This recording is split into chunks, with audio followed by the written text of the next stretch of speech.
It's divisional playoff week, and we're going to be honoring our YouTube subscribers all week long. We'll reveal the free contest to win $50. We'll also open up the mailbag and give you a lot of surprises, all coming up next.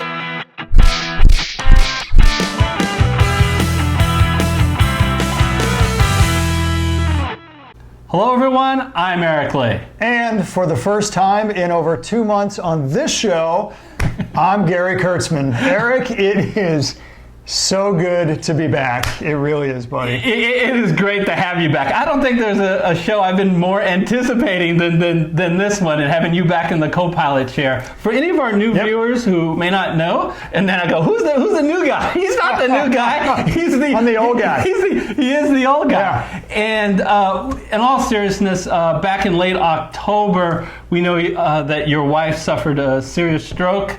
That was a couple months ago. You want to give us an update? Yeah, I'll just give you a real quick update. And really, first of all, she's getting much better. You measure recovery in months, not days or weeks. It's a very long haul. But absolutely, she is getting better. And I really want to thank the viewers, because, you know, what we do up here is fantasy. That's why they call it fantasy football.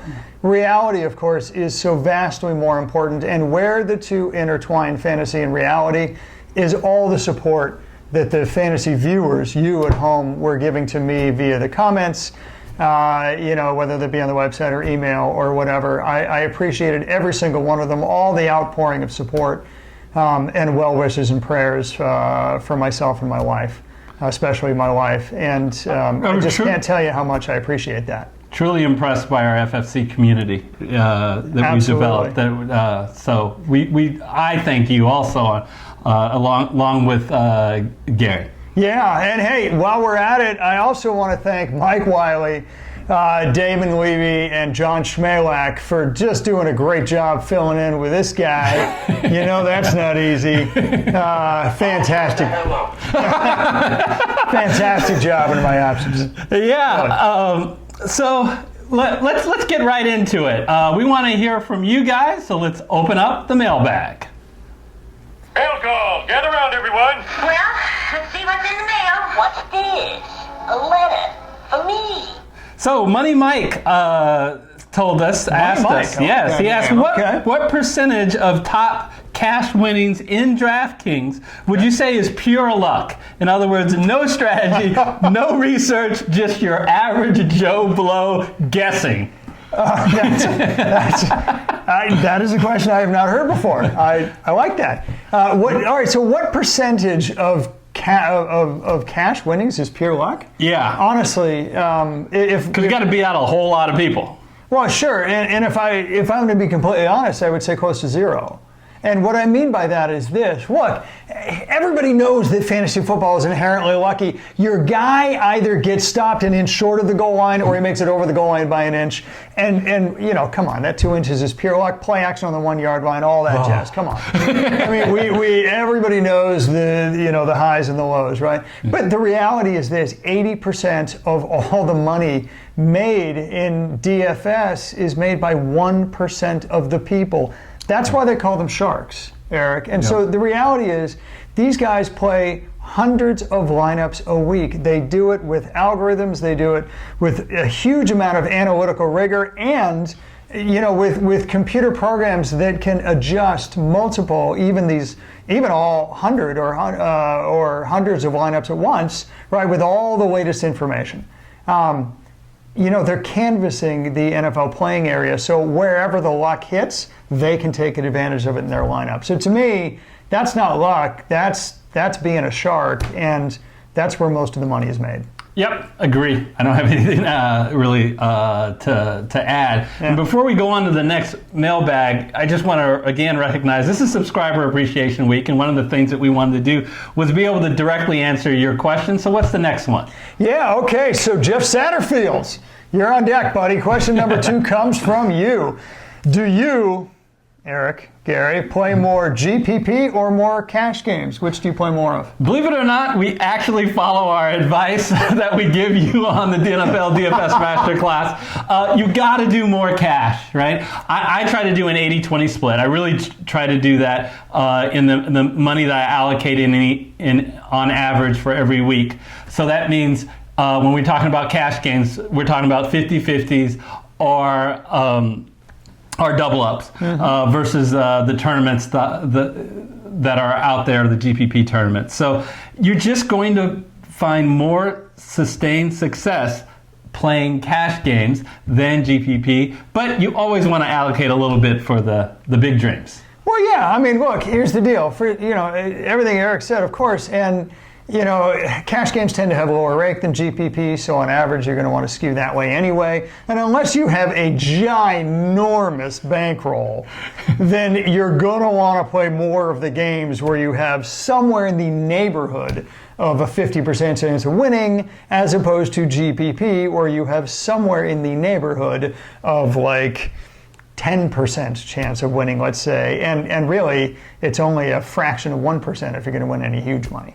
What you want to do is be good enough in the cash game so it can fund your GPP. Yeah, fund your lottery ticket dreams. Absolutely. All right. So number 3 on that mailbag.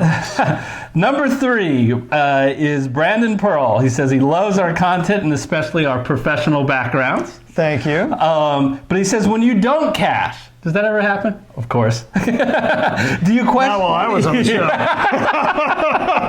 Do you question your picks? I'm just going to keep doing this. Do you question your picks in the following week, or do you just trust the process?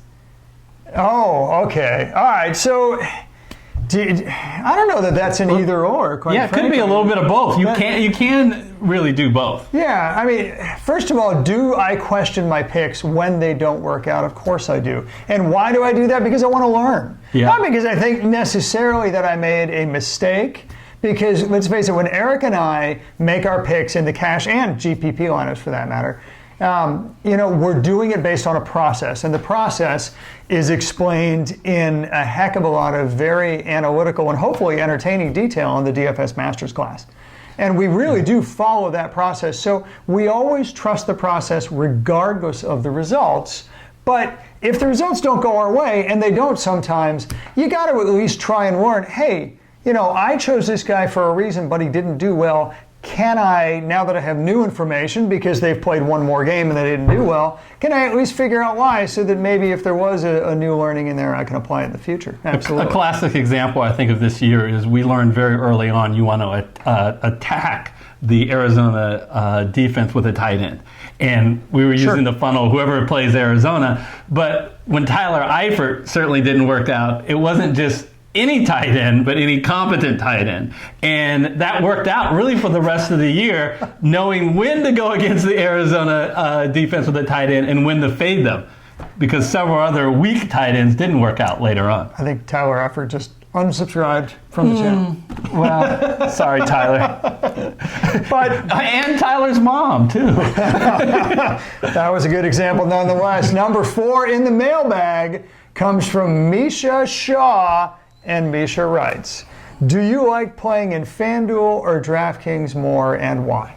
Yeah, well, first of all, there's a couple of clear differences in scoring that everybody knows. The full PPR and the milestone. I'm not a big fan of the milestone, and I'd rather the half PPR. I think full is too much, so I say I like FanDuel. Hey, just for the record, by the way, I actually like DraftKings better. There's no right or wrong answer here, folks.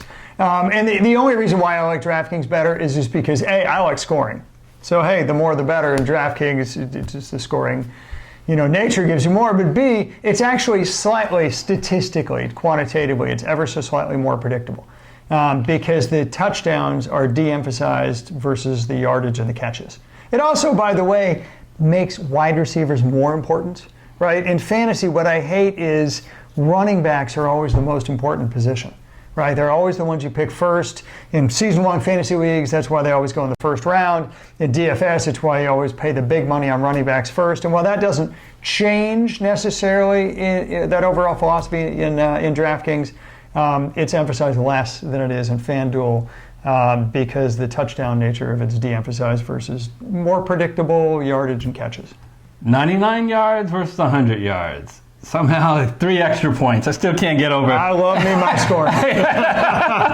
Still can't quite get over that. Yep, I get it. But yeah, and I think from a perspective of a show, it's really neat to be able to cover both.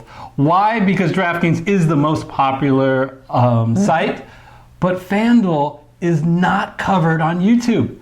I've said this in previous shows. I do not believe there is a YouTube channel, and please let me know if you guys know of one, that gives full lineups, cash lineups or GPP lineups on FanDuel with FanDuel pricing. Yeah, that's right. So we kind of cornered the market on that. All right, so we got another comment here that was very complimentary of our NFL DFS Master Class from Tony C. just a couple days ago. He says, wow, this is just what I've been looking for. Perfect. I listen to DFS podcasts, but they do not explain all of the details of general playing. Wish I found you guys at the beginning of the season. He put that on our NFL DFS Masterclass YouTube comment. Tony C., thank you very much. I appreciate that.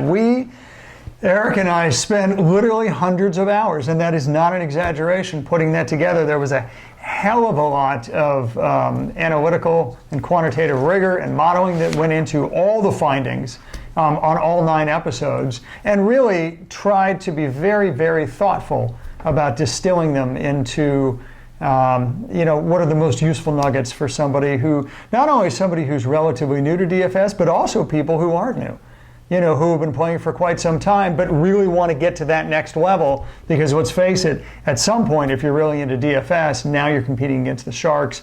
You need all those quantitative advantages that you can get. Anyway, in short, thank you. I'm glad you appreciate it. Yeah, so the very last mailbag was Wayne Larry said, love the show. I think you should have more contests to get us, the viewers, more involved. It would be great. Very similar to what D. Garop Fishing said, more free play tournaments for the FFC community to compete in. All right. You like your free stuff, huh? Your wish is our command. So we want to tell you about a free entry DraftKings contest. You're going to fill out a full DFS lineup, which covers the divisional playoff round. That's both Saturday and Sunday's games. We're going to have a maximum entries of 200. So you want to register for this as soon as possible before it fills up. The highest scoring team, the number one finisher, gets $50. That's our only payout. $50, I like it. Now, the only payout is if you win. So just as a tiny little tip, this is sounding a lot more like a GPP contest than it is like a cash contest. You do not play for second place, folks. You play the game to win. Also, you got to be an FFC Use Group's YouTube. Have I been off the show for too much or what? You have to be an FFC YouTube subscriber to enter and to win. So if you haven't already, just smash that red subscriber button. That's there at the bottom of your screen because, hey, let's face it, there are so many benefits other than just this contest to be a subscriber. You're watching the show. You're interested. Subscribe, for God's sakes, please. Now, the link to register for this contest is also on your screen right now. For the benefit of our podcast viewers, let me just read it out. www.draftkings.com/draft/843600047.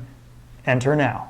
So another contest, Gary, that we have done, it's not for any money, but we had 20 subscribers, and we really want to thank each and every one of those 20 subscribers who did this.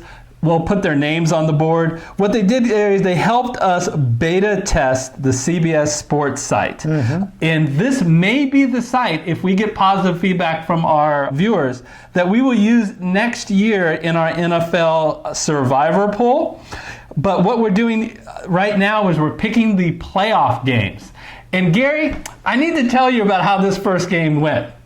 Because on one hand, it may sound like I'm bragging because I finished 3-1 and I tied with John Breen. Very good job, John. We made all the same picks. But what I'm really upset about... Hashtag humble brag. No, here's what I'm upset about. I don't care about the 3 wins. I care about the 1 loss. Do you know who the 1 loss was? I got a feeling you're going to tell me. Once again, I picked the Saints. Once again, the Saints were at home. Once again, the Saints were more than a touchdown favorite. And once again, the Saints lost. Yeah, the Saints go marching out for the third year in a row. Is this literally the third year in a row that the Saints have had a questionable call to end their playoff season? I really do feel badly for the New Orleans. And I'm not saying Minnesota didn't deserve it. I'm just saying, man, that's tough. That's a tough way to go out. Third time in a row that I've picked the Saints on FFC and they have not won. But so if you are interested and you just want, again, it's not for any money, but you'd like to see the site and give us any feedback on it and participate in it. You're coming in a week late, but it's okay. You still can join. I'll put the site on the screen right now. So feel free to join and check it out. All right, so Gary, it is time to talk about the Super Bowl. Okay. So we're at the divisional playoff round. There are 8 teams left. Yep. Okay. And by the way, should we make sure we disclose our biases? Sure. I think the viewers probably know what they are, but in case anybody's wondering, there we go. Which teams we're rooting for? Yes. And you know what? There's no Niners. I guess I have to turn the helmet that way, don't I? The darn Saints ruined a competition between the Niners and the Seahawks. Because the Saints lost, the Seahawks the Seahawks did enough of that. The Seahawks play at Green Bay. We're going to reveal right now, knowing our bias, what our Super Bowl winner will be. Winner, okay. We have it here, and on the count of 3, we are going to reveal. Okay. All right, and then we can explain why. Okay. All right, the Super Bowl winner. Could be the same team, by the way. We don't know. Yeah. Well, if you're right, it will be. The Super Bowl winner will be 1, 2, 3, boom! Oh. What do we got here? Okay. So it's going to be AFC. They're not even going to face each other. We got an AFC winner, folks. Yeah, okay. For the record, I was actually reasonably close to picking the 49ers, not because I'm biased. I don't even want to hear it. It's because, to me, they are clearly the best team remaining in the NFC. Now that the Saints are out, who I would have said would have been the second most talented team in the NFC, but obviously I'm wrong since they lost in the wild card round. Okay. I hope I'm not wrong with my Baltimore Ravens. All right, talk to me about the Ravens. I actually did pick the Ravens on camera 3 or 4 weeks ago, but some things have changed. So you flip-flop. Things have changed. It's like a politician. I voted for him until I didn't. Okay. How about 6 straight wins by the Kansas City Chiefs? How about the Kansas City Chiefs team that all year long pretty much has not been healthy? Now they have all their parts healthy. Lamar Jackson, his first playoff run, you have confidence he'll be able to pull Well, he played in the playoffs last year. All right, but how deep did he go? He went a full game. So he's got that under his belt. The end of the game. Actually, 2 games, really, because he won one and lost one. Why am I picking Baltimore? It's very simple. They have the #1 rated NFL offense. Since they've gotten Marcus Peters on their team, they've got a top 5 defense. Oh, and by the way, they also have the #1 special teams kicker. So you tell me the phase of the game that Baltimore isn't totally dominant in. Yeah, well, that's why I'm picking Baltimore, pure and simple. Oh, by the way, also best record, best Vegas odds, 14-2 for God's sakes. Talk about a win streak. Baltimore's on 1-2, and it goes a country mile. So now, support your Chiefs. Okay, I'll support my Chiefs. Chiefs have, I still believe, he hasn't had the MVP year. Okay, I'll give you that the MVP years. Lamar Jackson, who did he play for? It's Russell Wilson. Lamar Jackson plays for the Ravens. Is the best quarterback in the NFL if I'm starting my franchise and having one game is Pat Mahomes. And the one thing that I was always concerned about with Kansas City is their rush defense. Folks, they have fixed it. Through the first 6 weeks first 6 weeks of the season, 162 rushing yards has allowed. After that, they've only allowed 108. And you go, wow, Eric, are you cherry picking just the last 3 weeks? How have they done lately? They've done great lately. Week 17, the Chargers 103 yards. Chicago 65 in week 16. In week 15, Denver 49. The Patriots, Super Bowl champion Patriots, 66 rushing yards. Not this year. So no, it won't be. going to be the Chiefs, unless it's the Seahawks. But yeah, so anyway, so that's our picks. Okay. We'll see who's right. You, the viewer, decide who you think is right and who you think is. So the question, Gary, is last year in our Survivor poll picks, who lasted longer? Was it you or was it me? I don't know, because it was neither of us. Instead, the longest expert was some dog. Oh yeah, that's right. A 4 million viewed dog, Coco. Yeah. So many of you at the beginning of this year says, "Where's Coco? Bring back Coco." And we said, no. We don't want to lose to him again. Yeah. But we're bringing him back for our subscriber appreciation week. He is going to pick the Super Bowl picks. Keep in mind what we did is we put a little dog biscuit under the 4 teams in the AFC and then the 4 teams in the NFC and see which card he ate under, and that's his pick. So without any further ado, let's see what Coco thinks.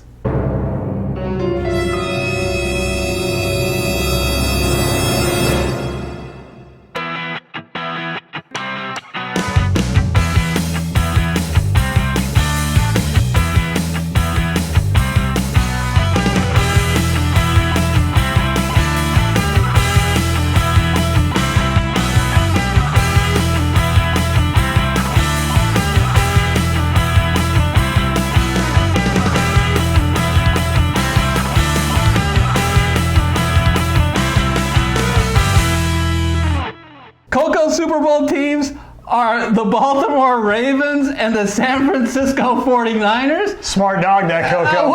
4 million viewers, can't be wrong, Eric. What the? That's all I'm saying.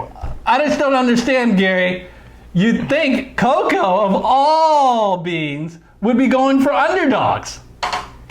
Okay, so... Oh, thank you very much.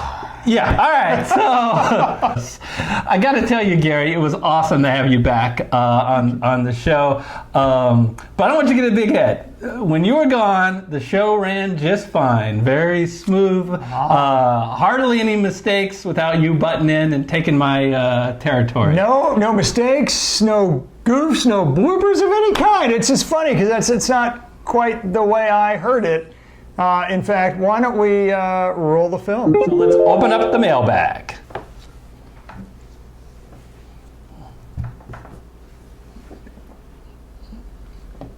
Let's open up the mailbag again. Mail call. Gather around, everyone. Well, let's see what's in the mail. What's this? A letter for me. You ready? Yep. Let's jump into some of these comments. I got a mail call. So, is there anything you want people, before we get into this, want them to leave in the comments for this week? Any questions or anything you want people to focus on? No. You went off script. Okay. All right, let's go back to opening up the mailbag. Mail call. Wait a minute. Hang on. How'd you get that footage? It's on YouTube. Yeah. Slightly less than 4 million viewers have seen it because it didn't involve Coco. Yeah. So Gary, Subscriber Appreciation Week continues. I just want to once again thank all of you guys. We really appreciate it. Those of you who have subscribed, if you haven't yet, please go ahead and do that right now. We really appreciate it. As we're filming, we're knocking on the door of 6,000. We definitely want to get that before we take our break. Absolutely. And just to echo that, look, without you guys, there wouldn't be a fantasy football consultant. So you guys are the reason why we do this, the inspiration behind it all, and why we put so many hours per week into this every single week. So thank you. As we get to near the end of the football season, big thanks very much. And that's why we extended the coverage this year. We didn't do it last year, into the playoffs. Playoffs? Oh, yeah. What are you talking about? Playoffs? You kidding me? Playoffs? Yeah, we're talking playoffs. So our playoff analysis will continue this week in Subscriber Appreciation Week. We are going to get down and dirty into daily fantasy football. We're going to do a DraftKings show, which will give you a cash and GPP lineup. Yeah, and then we're also going to do a FanDuel show, which is a little bit different than the FanDuel lineup that we have every week. We're not going to give you one cash lineup. We're going to give you two. It's going to be dueling. Eric and I are going to draft DFS players on FanDuel. We're each going to create our own cash lineup. There's going to be no overlap between them. Next week, we will tally the points up, and my team will outscore his team. I can't wait. I can't wait. As soon as those videos are available, we'll put them on the screen down there and right here. But until then, until we see you next time, have a great day. You bet. Have a great day. See you next time.